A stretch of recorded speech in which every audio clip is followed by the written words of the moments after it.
presentation? Yes. Okay, well, Sure, Tom. we'll see how technical I am here and if I can get my screen share going.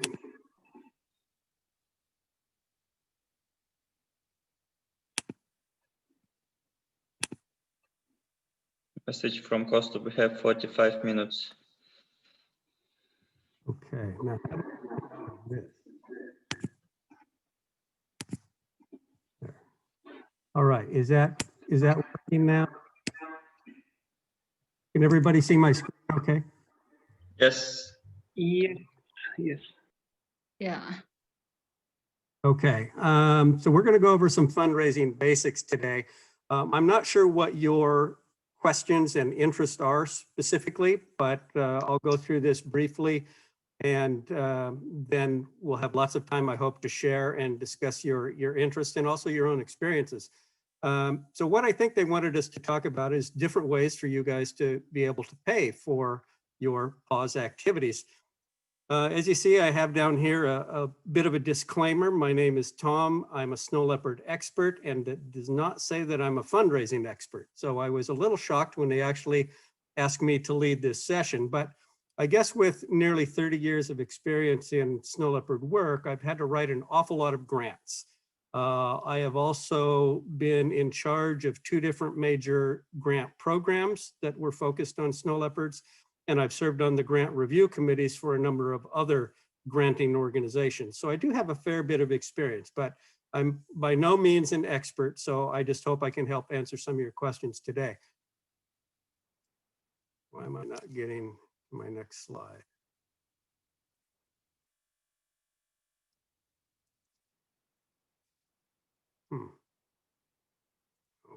Okay.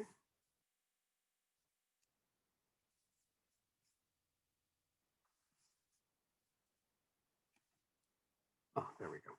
Okay. Because I'm not an expert, I relied on this particular publication, which is a book that was written in 1912 by the BirdLife International Foundation.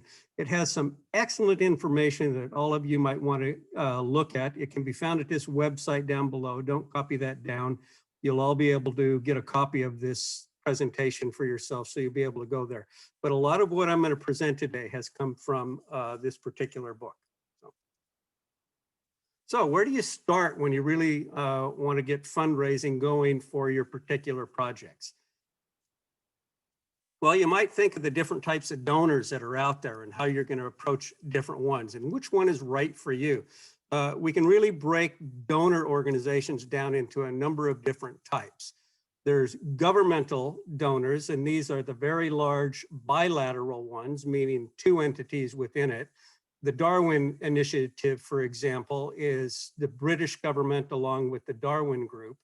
JICA, the Japanese group, NORAD, Norwegian. So these are very large governmental bilateral organizations. There's also the big ones, multilateral organizations. Most of you will be familiar with these acronyms like GEF, UNDP, ADB being the Asia Development Bank. But these are all very large governmental donor organizations, and they usually provide funds that are in the several $100,000 to several $1 million range. We also have large foundations like McCarthy, Critical Ecosystem Fund, Mohammed bin Zayed Foundation. These again are also usually fairly large, but even MBZ can have grants that are down in the $10,000 to $20,000 range. So some large foundations do provide funds in smaller amounts. Then of course we have smaller foundations like Disney World Wildlife Fund, the Ruford Wildlife Conservation Network, and then we get down into specific NGOs that offer grants, particularly for snow leopards, like the Sabin Snow Leopard Grant Program that many of you I know have applied for. That's administered by Panthera. And then there's the Snow Leopard Network, Snow Leopard Trust Snow Leopard Grant Program, which I don't think has put money out in recent years, but it's another example of a type of a granting organization that's run specifically by an NGO. Now, this is something else that is a source of funding more and more today, and that's crowdfunding. It can fill gaps that you might not be able to fill from traditional sources. I'm not very familiar with crowdfunding. I've never used crowdfunding, so this is the only reference you're going to see to crowdfunding today. Some of you might have participated in this and know that you can bring in small to even medium-sized funds to cover gaps that your normal fundraising doesn't fill. So again, where do we start? There's so many different granting organizations out there. So you're probably just looking at all of these, scratching your head and trying to think, where do I go first for funding? Well, let's step back just a little bit and say your first step in fundraising is not to even think about where you're going to get the money. Let's first think about what really is fundraising.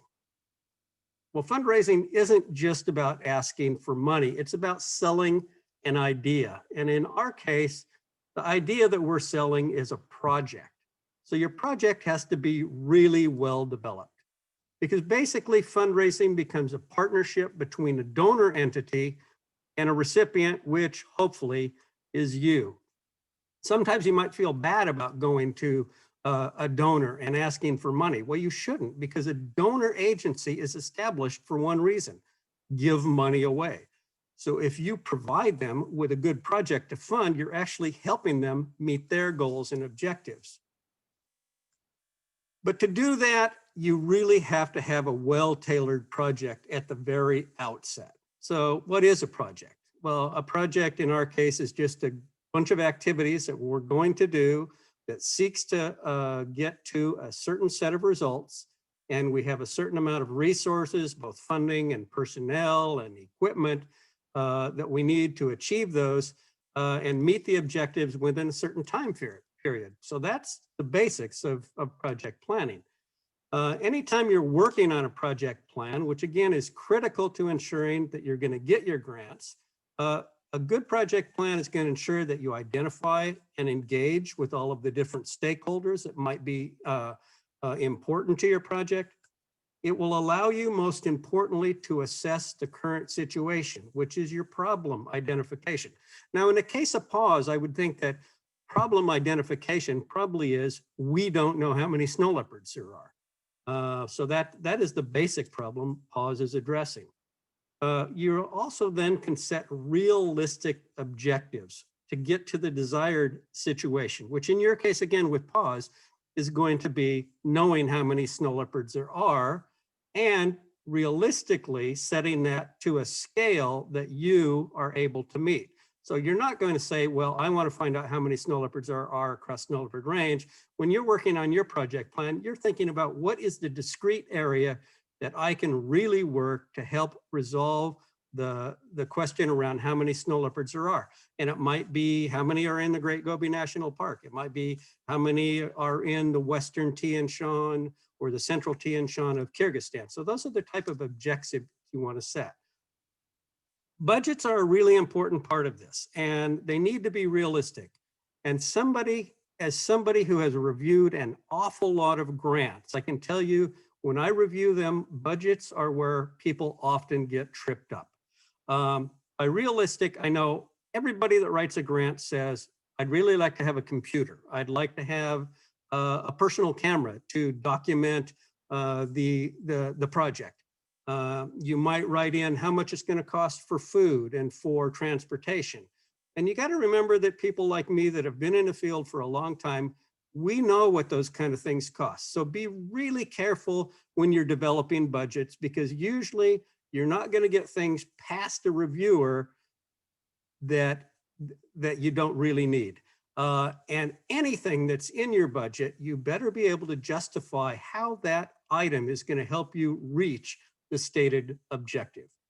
And you're going to need well-planned monitoring and evaluation. That's going to help you. That's going to help the donor organization as your partner see how well you're progressing towards your goal, and maybe that you need to change some of your plans. You might have to go back to the donor and say, well, we're monitoring the project. We're not reaching our goals for these reasons, so we would like to do something slightly differently. So monitoring helps you go back to your donor and say, we might have to make some changes. And a donor welcomes that. Rather than get to the end of the project and find out, well, you didn't get there and nobody bothered to tell them you weren't headed that way. So there's some basic components of your project plan, and this is really generalized. Most of you probably know this, but some of you that are really new to the game, I just want to go through these. Like I said, you start with your basic problem statement, the condition that you want to change. And in this case, again, you want to know how many snow leopards there are somewhere. What's the overall goal? What's the highest level goal that you have? And again, this would be understanding snow leopard numbers across a range. But your project is not going to reach that goal. Your project is going to take a little bite out of it somewhere. So that's where your project purpose comes in. What is your objective? Well, again, I want to find out how many snow leopards there are in a grazing reserve in Spiti, India. So that's a attainable objective for a project that most of you might be looking at. And then, of course, your results or outputs. These are what you think you want to get to that are going to help you attain that project purpose. There should not be any results or any outputs that you anticipate listed in your project plan that don't get you to your project purpose. Now, I see this a lot in grants I get, especially from young first-time field people. And they will say, I want to find out how many snow leopards there are in this area, or I want to find out what the relationship is between herders in this national park and snow leopards. But then they'll say, and I want to create literature to help people understand snow leopards. And I want to maybe train them in ecotourism. And once you start adding lots of things to your grant request that don't directly relate back to the objective of your project, you're going to be graded down for that. So it might look good and everybody might think, oh, everybody needs to develop some handout literature. Everybody needs to help local people have a better income. Well, no, step back from that. If your goal is to count snow leopards, don't add a bunch of things in that are not going to help you achieve your basic goal. Activities are simply the actions that you need to take to obtain your results. And again, no more activities and no less activities than what it takes to get to your outputs. Again, your budget is critical. It's your reality check as to what you can achieve with the funding requested. Don't overpromise and don't underpromise. Make sure that the budget really gets you to where you want to go, but doesn't ask for more than you really need. And a timeline. This is another one that people trip up on a lot. They will have a whole list of activities that I think are all great, but they say they're going to accomplish them in 4 months. Step back, think about it. How long is it really going to take you? Don't be afraid to say, well, it's going to take me a year to do this or 18 months. Be realistic in judging what it's going to have. Another extremely important component of your project plan is going to be to have some really good collaborators identified and hopefully that have agreed to work with you.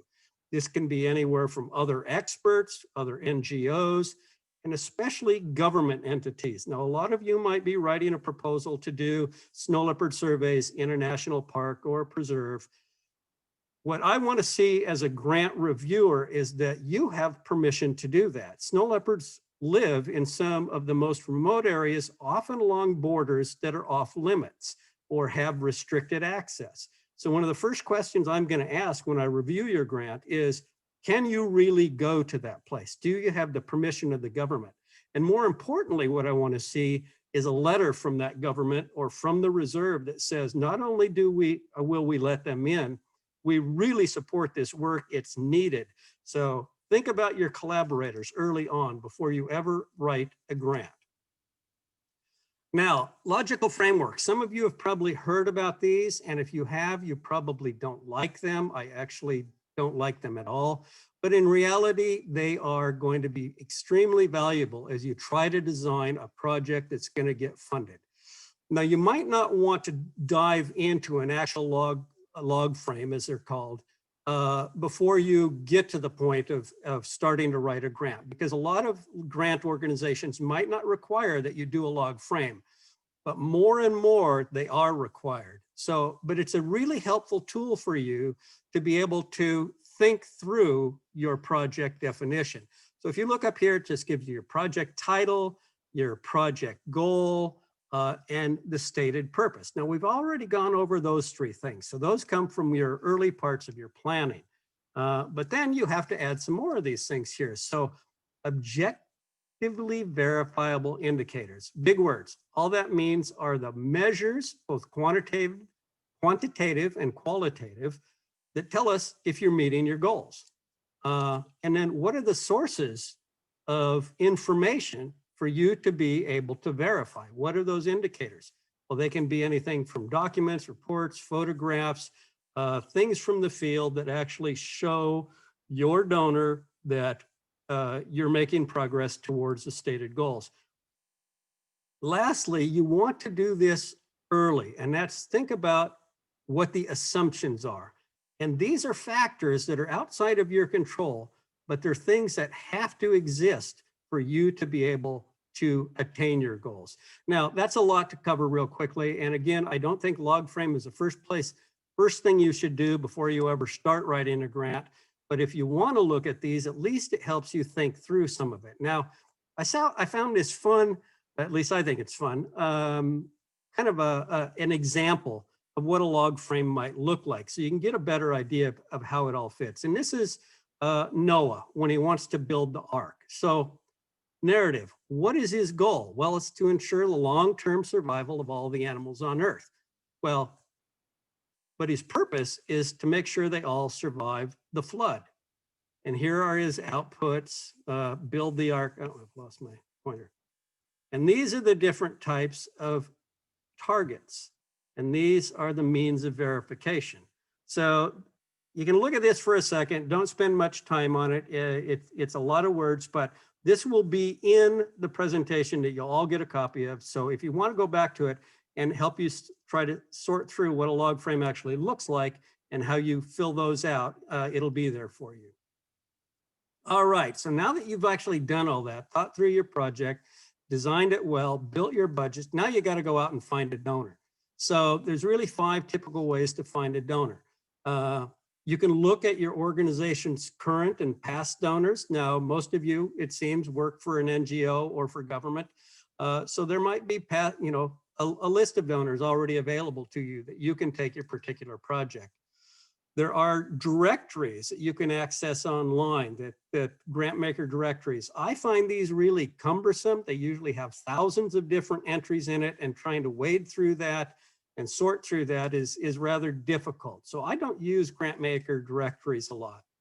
The internet is another way, of course, and you're all much more skilled than me because you're younger at using the internet and finding out all kinds of sources of information and looking for donor organizations. But one of the ways that I often find my potential donors is I go in and I look at annual reports from other organizations because they all list where their funding comes from. And then, of course, word of mouth, social networks, and the GSLEP. Or simply, we're going to provide you a list at the end of this presentation or in the next couple of days of a lot of different potential organizations, donor organizations for you to go to write your grant. Now, it's crucial when you look at different donors that you think about, are they the right one for you? And you really have to think about what is their funding criteria. So remember, I said you're going to help them meet their goals, and their goals are going to be pretty specific. So if you look through their goals, mission, and concern, and you find what looks like a really good donor, but they're primarily interested in marine mammals in the South Pacific, that's probably not one that you want to waste very much time on to do snow leopard work in Central Asia. So really take a look, get online, look at what the goals, mission, and area of concerns are for that donor. Look at the type of project size they fund. Again, UNDP, ADB, those ones usually grants in the millions of dollars. So if you're looking for $25,000 to do a survey in Naran Reserve outside of Bishkek, probably not starting with somebody that usually gives away $1 million at the time, because they're not going to have time for you. You also really need to think about the application procedure. Do they have a submission deadline? Very few donor organizations are open year-round for proposals. They usually have a very clear set of deadlines for when you input and when you're going to have a decision and when you're going to get your money. So think about their deadline. Even if they do allow you to apply, might they get to a decision and fund you in the time frame that you need to do your project? Sometimes people will write grants to us and they need to have it in 3 months. Well, we're not even going to review the grants for 3 months, and then we're not going to make a decision for another month or two and get the money longer. So really think, does the donor source fit my time frame? Do they require a letter of inquiry, a letter of interest from you to start the process? Or do they just have a form that you use to apply? So these are the things you really need to think about at the outset. Other things you want to consider is, does the organization even have money to give away right now? I was looking through a number of different organizations online as I prepared this presentation, and they said, due to COVID, we will not be having any grants this year. So one of the first things you want to look at is, are they actually giving money at this particular time? So all that said, there's some do's and don'ts as you go through your fundraising efforts. I'm just going to go through a few of these. One thing that's really helpful a lot of the time is to make early contact with a real person at the donor organization. Find out who at the organization is in charge of a particular grant that you might be after. Email them, tell them, hey, I'm interested in the grant. I want to make sure I do this right. Can you give me any advice? Is there anything I need to know that I might be missing? Usually donors are welcome to that type of inquiry, especially from first-time grant writers. Once you get into the process, make sure your proposal meets the criteria that the organization has. That's going to help you show that you understand the donor and the donor's needs. Now, when you tailor that proposal, when I get to the don'ts, you're going to see you don't want to tailor it so tightly that you forget what it was that you actually wanted to do. So tailor it, but make sure it still meets your needs. When you're writing grants, don't wait till the last minute, because your proposal is going to look rushed and it's not going to be professional. So give yourself lots of time. Show that you care about what it is you want to do. Show some passion, show some commitment. Don't just make it a really dry scientific grant writing exercise. Now, you don't want to be gushy. You don't want to be too excited, but show that you really care about what you're doing and why you're out there doing your job. Don't use jargon. You got to assume that a lot of grant review people have no idea about snow leopards. They're not going to understand what some of the acronyms are that we use, like spatially explicit, things like that. So don't use things that only you and other snow leopard people or scientists understand. Try to avoid that. Write to the lay person. Use short sentences when you're writing your grants. It's really important that you involve others in writing, or at least review your proposal for scientific accuracy. Another thing is, and I will say this, and I hope none of you take offense, get somebody to read your document, mostly for spelling and grammar. Almost all grants right now have to be written in English. And I know many of you are not native English speakers. So you might use a translator and you might come up with a word that you think means what you want to say. But to me, as a native English speaker, it might be something totally different. So don't be afraid to reach out to someone who might have a better grasp of English language and spelling and grammar, to just give it a once through. That's, you know, I would hate to think of me trying to write a grant in Mongolian, Nadia. So don't be afraid to ask somebody to just give it a once through for spelling, grammar, English language use.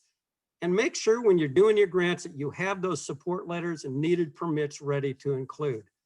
Okay, things you don't want to do. I get a lot of grants where I have so much information in there, I don't even want to pick up the grant and read it. It is literally so heavy, so dense, sentences are so tight and so wordy that, you know, I really don't want to read the grant. Sad to say, but true. So you really need to try to get it as tight and few words as possible. As I said before, use the donor's criteria, but don't tailor your grant so tightly that you aren't able to do what you need to do. Again, don't promise too much. Don't ask for things that are unrelated to your goals and purpose. Can't stress that enough. Don't pad your budget. It's going to be obvious if your budget's padded and too high. So ask for what you need for sure, but don't get too high. And don't assume that the donor knows who you are or that who your organization is or the work it does. Explain at the outset why your group, why your organization is the best one to do what you're asking to do. Again, keep your grant. So when I open up a grant, I want to see big margins, white space. I don't want to see dense words top to bottom. And here's one you really all have to take to heart. Don't take rejection badly. It's a learning tool. I can tell you right now that for every 10 grants I write, I might have one accepted or even one that moves to the next round of a grant competition. You're going to learn from that. Don't just throw it down and say, that's it, I'm not writing another grant. And especially go back to the reviewers and say, can you help me do this better next time? All of us are willing to do that. So again, this is a learning process. We all go through it. So kind of wrapping up here, the 5 fundamental things that you want to do when you're thinking about fundraising is sure that your project matches the criteria of the donor. Make sure you read the donor's criteria and the questions they want very carefully, and that you answer all of those questions. Check your budget, check your budget, check your budget, and then get other people to read through it. So that's really what I wanted to start with. I didn't provide you that list of potential granting organizations, but now it's your turn to ask questions, and I'm sure all of you have had some experience as well. So let's open it up from there.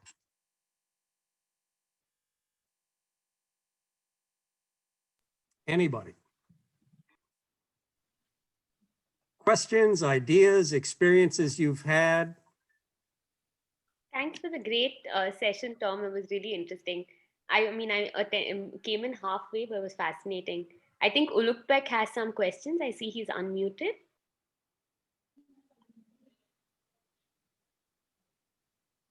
I think we lost Virginia. Oh, sorry, Ulukbek, you had some questions? I see you unmuted. No, I just want to say that in the middle of September, we have, me and my colleague Binazir, we have passed a training which was based on this book from CLP. So I already received this information. So thanks for the great summary. So it was a good time to repeat what I learned 1 month ago. It is a good book, but it's also very, very large, and there's lots of it that is not pertinent to what most of us do. But that's why I tried to pull out some little nuggets of things that will help you think your way through project planning and grants. Good. I'm glad you have that resource available to you. I've got our trainers were Mikey from I don't know. Do you know her? From Birds, I think, organization, and Stuart from CLP. Maybe you know them. And if you guys want, I can share the training materials in the chat, so we can have good short presentations about this book. It will be, I think, useful for you all. So I can share. I will give an access to Google Drive. So, Tom, I had a question related to some of the fundraising. I think sometimes, I mean, what personally I struggle with a lot is trying to balance ecological projects and business projects, you know, and especially now where we have a lot of our enterprises are related to, say, livelihood opportunities, things like that. And very often they ask for business proposals. But thinking along those lines sometimes gets very complicated. So do you have suggestions on how to linking, say, these, because I think the kind of proposals they require when it comes to business versus ecological proposals sometimes vary.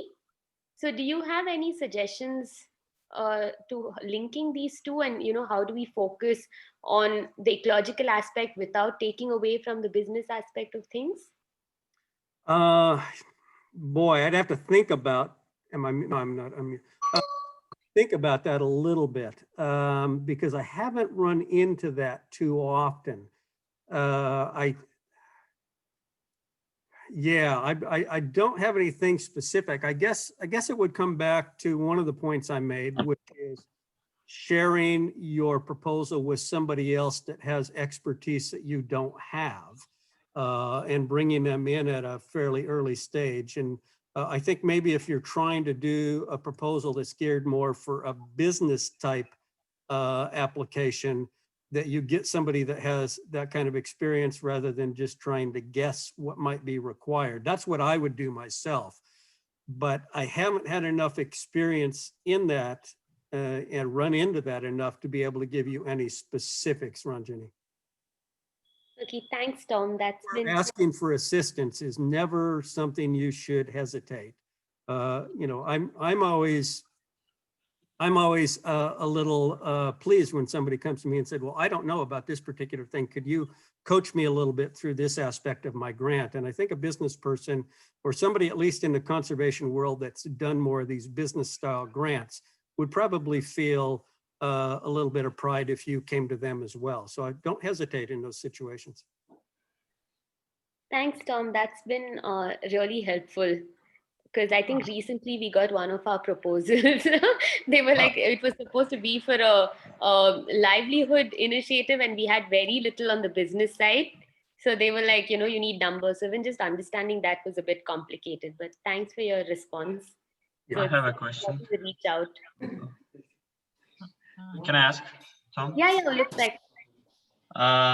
So, you know, while we were trained during this workshop, so we've got some comments from our trainers. So if there is a grant for, let's say, for $15,000, and our overall goal is to save snow leopards, but the project purpose is to create alternative livelihood for local community.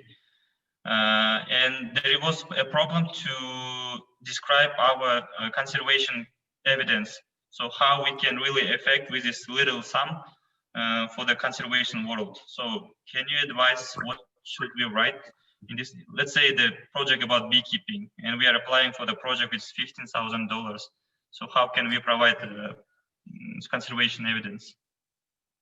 Yeah, those are all always difficult. And I think oftentimes they rely on showing a linkage between people's livelihoods and their increased income, lessening the likelihood that they will damage the environment or hurt a snow leopard or something like that. As for specific indicators, oftentimes you have to use a surrogate like increased income, or responses to survey questionnaires on human attitudes to snow leopards or human attitudes to carnivores in general. Those are the ones that come to mind for me as the ones that are actually measurable and that you can show a concrete milestone and objective that you've reached. But I understand what you mean. Showing that there's really a conservation impact then is, do snow leopards or do prey animals in that area increase? And that's a long-term measure that oftentimes isn't within the time frame of your grant. So it becomes more difficult to say, well, we're going to show that snow leopards or even prey animals increase. And if it's a one-year grant, it's not going to happen in a year. Yes, yeah. People's livelihood might be bettered in a year. So you have to use that surrogate and maybe bring in examples where, you know, it's documented, like in Mongolia, where they've had the Snow Leopard Enterprises program growing for 20 years.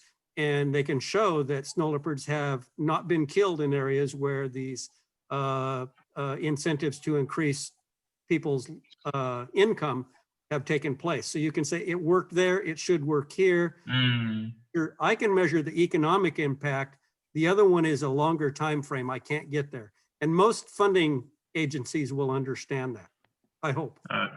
Yeah, this is what they were also asking for the proof. So do you have a link for this information that where they have this project for 20 years? Yeah. Nadia probably does.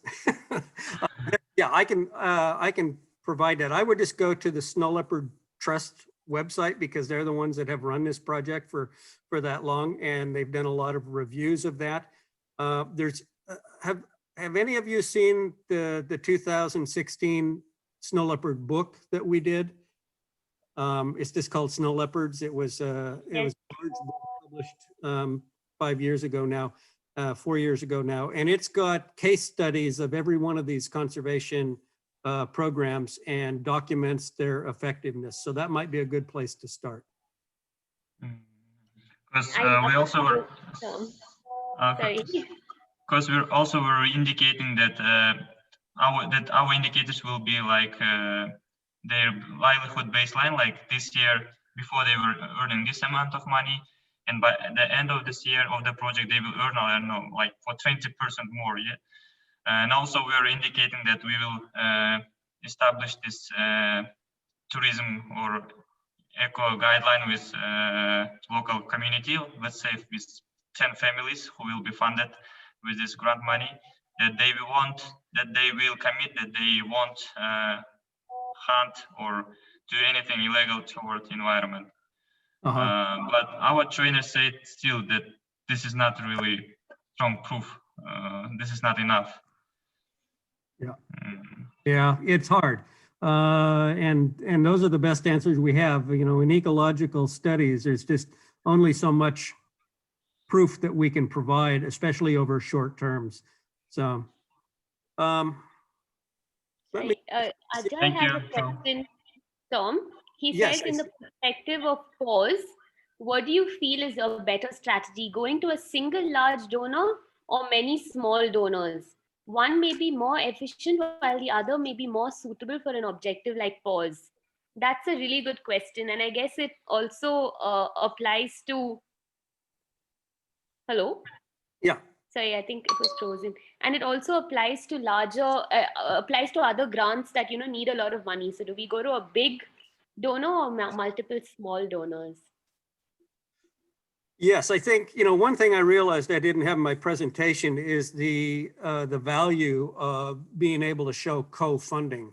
And that's really important in your budget statement, where oftentimes a donor will give you a budget framework to fill in, and it's going to show how much are you asking from us and how much do you already have from other sources. So even if you go to a large donor, having a couple of other small donors already online that have provided a certain amount of funding is really helpful to you to show co-funding. In the case of pause, I think whether you go to a large or small donor kind of depends on the size of your project. And again, having your project fit within the funding framework of the donor entity. If like you come to the Panthera Sabin Snow Leopard Grants Program, the maximum we give is $20,000. So if you've got a project and you want to, you know, you've got a $100,000 project to survey snow leopards across the whole Terai arc of Nepal, then we might not be your best source. So it's more important that you think about how much you need and look at the donor restrictions on how much they can provide. Patching together multiple small grants might take you a long time. If there is a single donor entity out there that could give you all the money you need, that might be your primary target, because writing multiple grants is going to take a lot of time. So I think there's just different ways to look at answers to that question. I hope that helped. Your second question was, over my 30 years of doing this, how have we seen fundraising change? Well, I think one thing, as I thought about this, when I started and did my first work in Mongolia, I went to a lot of large corporations and said, I need boots and backpacks and cameras, and I need a lot of materials. And I was very fortunate at that time that there were fewer people doing snow leopard work when I started than there are in this breakout session. So the competition was really limited. I was researching a very exciting and sexy animal, and there was almost nobody else doing it. So one of the big changes for you guys is that now competition is intense. For every grant that we give at Panthera, we probably have 5 applicants. So we might give out 5 grants in a year at $20,000 each, but we probably had 25 applications. So the competition is much more intense today than when I got started. Crowdfunding, I've never tried it. I know it's been around for 10 years or so. We even see it. I think Snow Leopard Trust used a lot of crowdfunding recently when they, in a way, with their annual appeal, because they couldn't get people together for a donor event because of COVID. So they did these things where they really reached out for people to put in small amounts of money. And I think that was quite successful. So has anybody else here had any experience or successes with crowdfunding? Hello. So I have two questions. The first for this crowdfunding, and we tried once for this filmmaking, and it went well, but it was very difficult. It's a bit time consuming. So afterwards, like, you have to reach to each and every one, even who donates the $5, you have to write back, and like, someone really needs to work on that. It's a bit time consuming. Otherwise, but it was a little amount of money though, but it went well in general. Yeah, but even one position person has to do that work really intensively. Second question, I was wondering that you mentioned if you reject a proposal, you can still write back to the people, to the reviewer, to ask the advice, which I had never done it. I thought I felt it's a bit awkward to ask what's wrong with my proposal. So you think often people respond back to such emails? Like, I would say that many times you will get a response. Now, you won't usually be able to go directly to the reviewer because oftentimes the reviewers are anonymous. But anytime I review a grant, I'm asked not just to say yes or no, but I'm asked to say what is good and what is poor, or why do you think this should or should not be funded?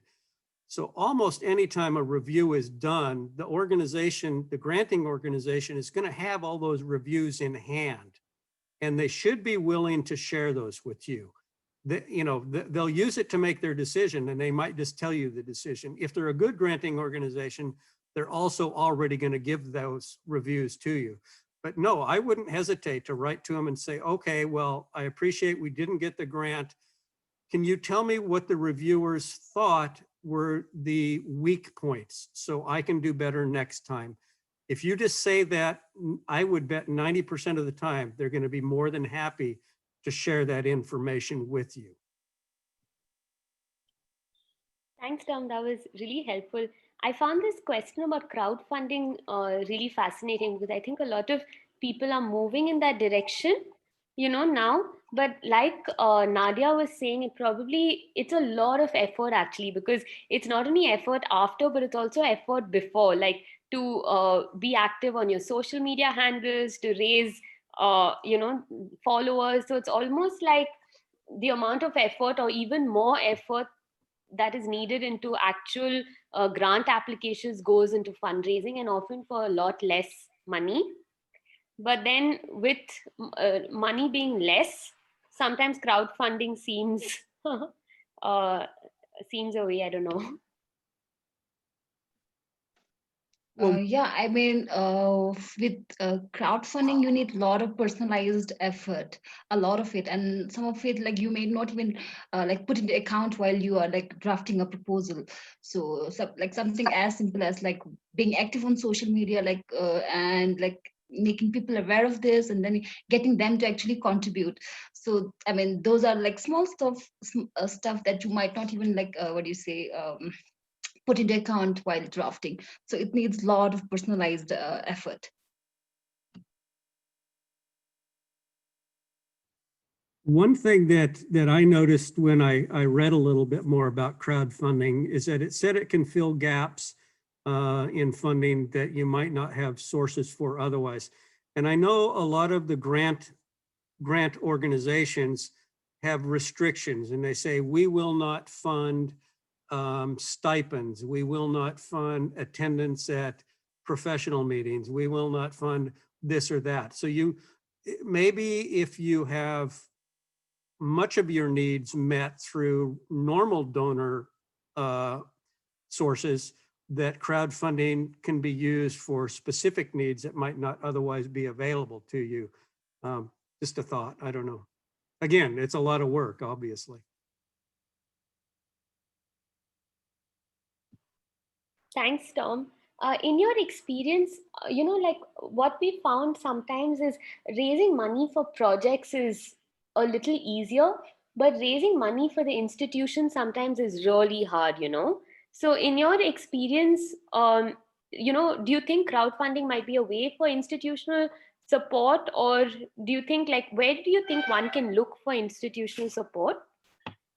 Yeah, that's a good question. And I don't think I mean, I've never done it. So, but from what I'm hearing from you about the time consuming and that it's small amounts of money that come in, I would think that would be a really difficult way to get institutional support.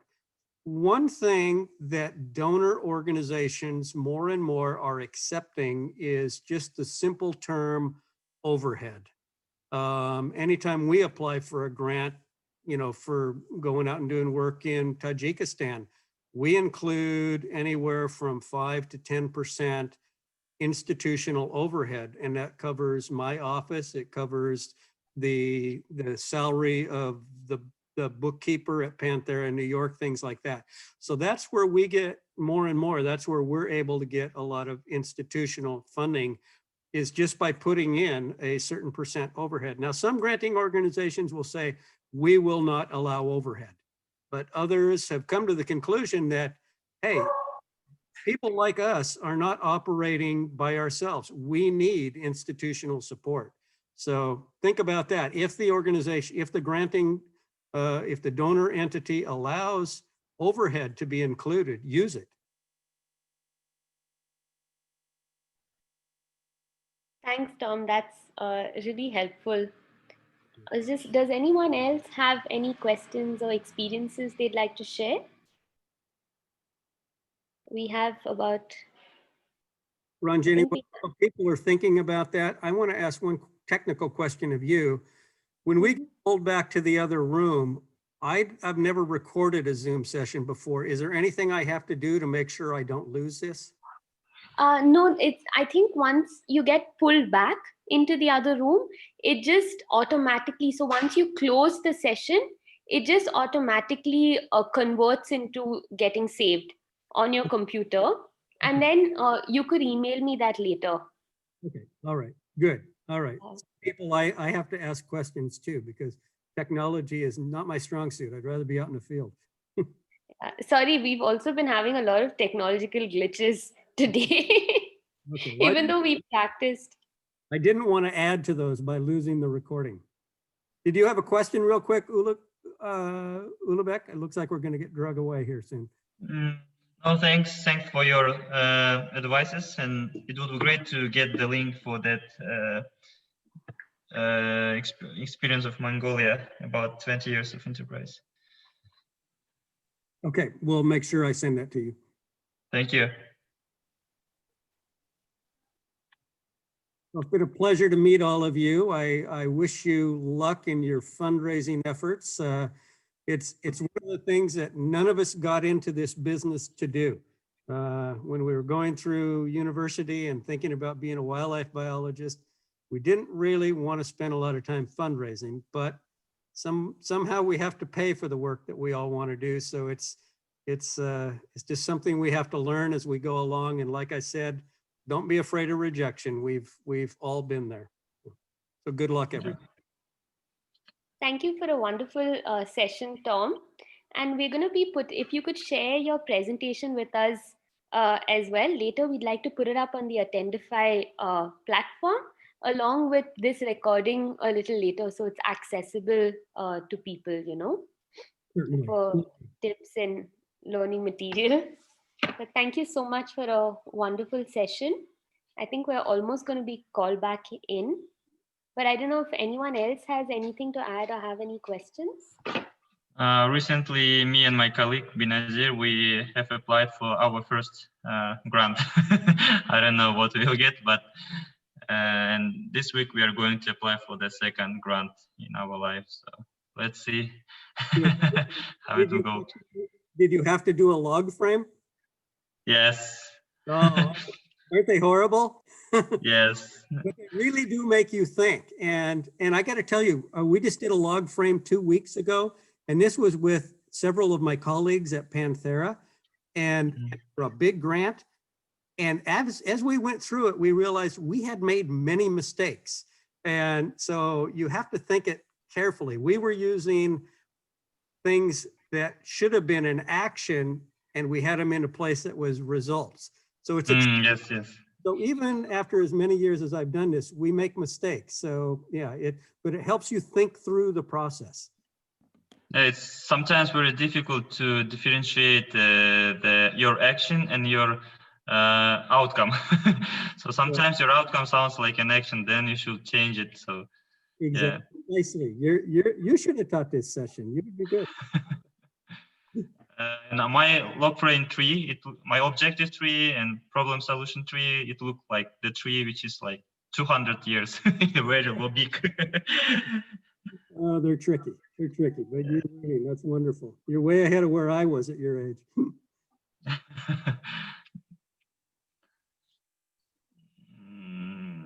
Yeah, but as you said, it really makes you think, because you should really build a strong logical connection between each chain.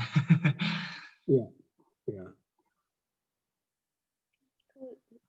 Well, I think a lot of people, the very first thing they do, like I said, is go out and start looking at different grant organizations and say, well, I want to apply for one of those. And they haven't really prepared by thinking through that whole project planning cycle.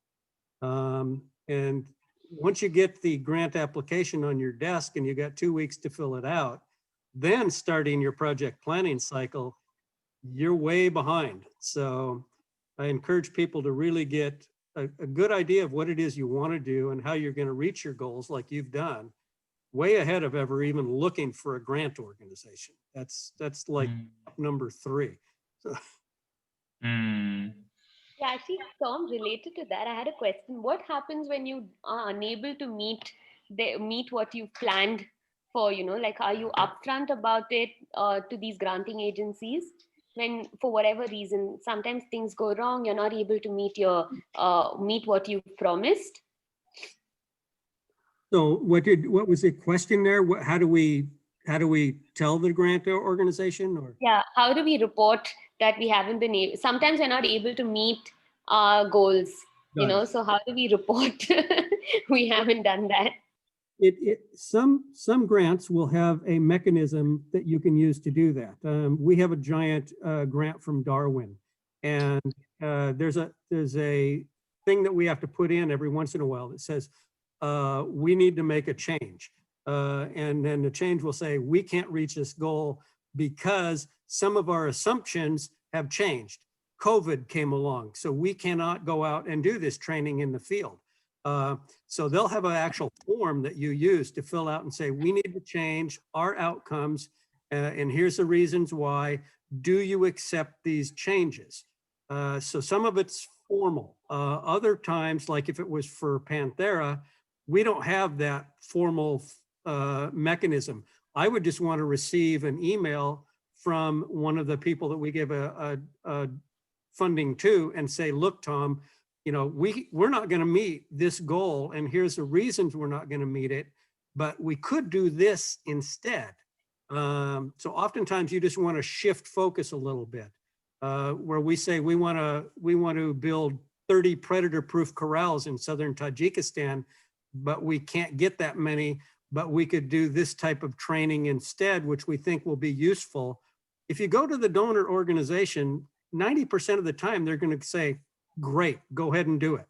But if you don't tell them, and at the very end of the grant, you say, we didn't do that, we did this instead, and we did it a year ago, they're not going to be nearly as happy as if you would have come to them when you had the problem and when you needed to make a change.